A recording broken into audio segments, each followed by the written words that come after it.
Hello ladies, it's Mr. O'Sullivan. Today we're going to be looking at lesson 2-8C. This is our final day of the Pythagorean Theorem. Tomorrow's Veterans Day. On Thursday we're going to be learning about the distance formula, and then Friday will be a work day.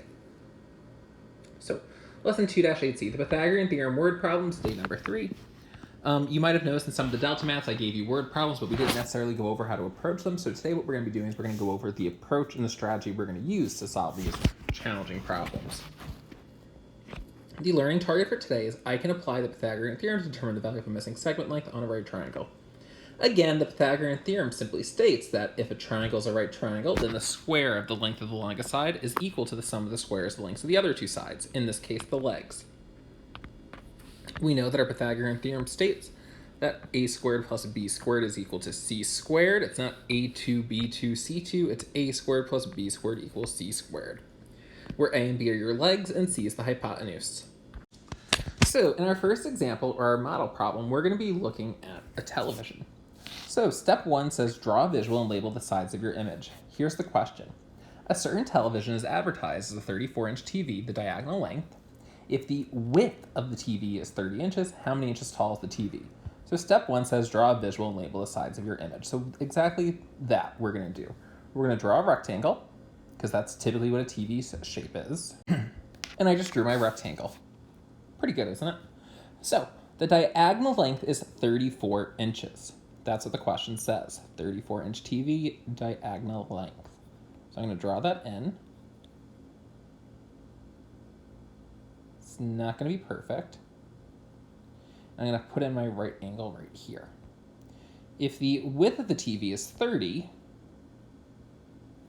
inches, how many inches tall is the TV? So what I want to figure out is how tall the TV is. So I want to figure out this piece right here. So what we're going to do now is we're going to identify our A, B, and C values and substitute them into the Pythagorean theorem. So I'm going to go back to my image. We know our C value is always across from our right angle. So in this case, 34 is my C. I'm going to make just 30 my A, and then my question mark my B.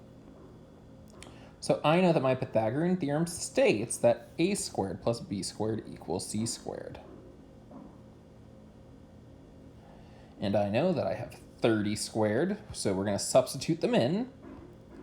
So I have 30 squared plus b squared equals c squared, which is 34 squared.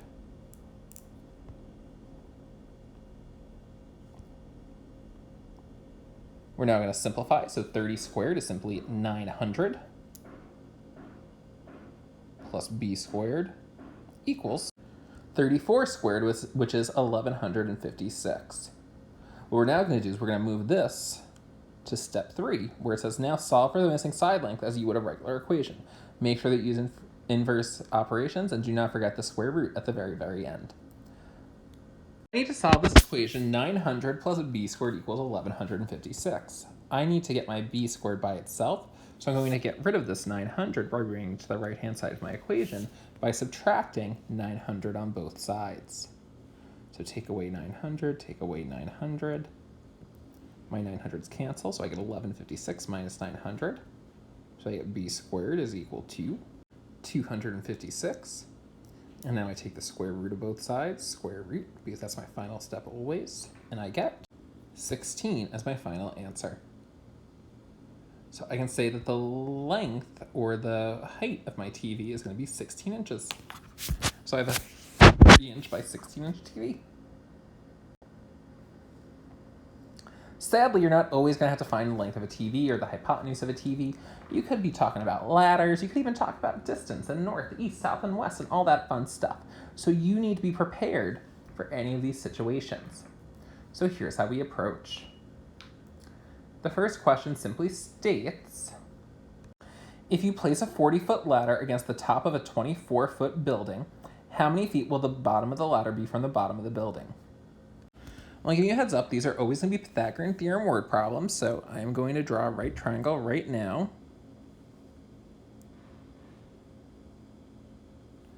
And I'm going to put my right angle in. And it says that if you place a 40-foot ladder, well, ladders are always leaning, so this is where my 40 is. Think of your ladder like this. I'm going to climb up it.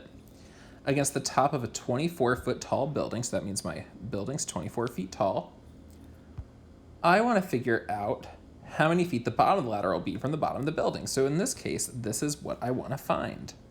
So I want to find B again. So I'm going to make 24 my A and 40 my C. So my first step always is to just rewrite Pythagorean Theorem. So A squared plus B squared equals C squared. And I have A is 24, B is just B, and C is 40. So I have 24 squared plus B squared equals 40 squared. I'm going to now simplify. Well, 24 squared is 576. I now have my B squared, and that's equal to 40 squared, which is 1600. I now want to isolate my B squared, so I'm going to subtract 576 from both sides of my equation. And I get B squared is equal to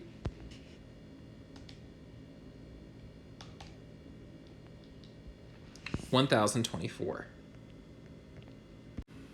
My final step always is to take the square root of both sides. So I'm going to square root, and I get B is equal to 32. And that's your final answer.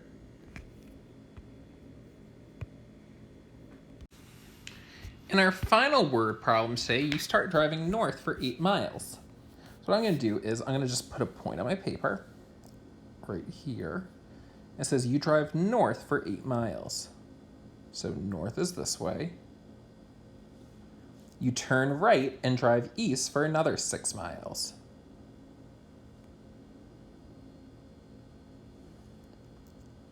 At the end of the driving, what is your straight line distance from the starting point? So what I want to do is I want to find this right here.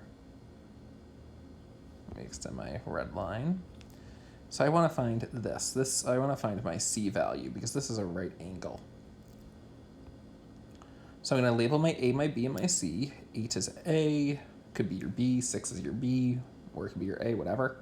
And then C is just C. That's across my hypotenuse, so yeah, C.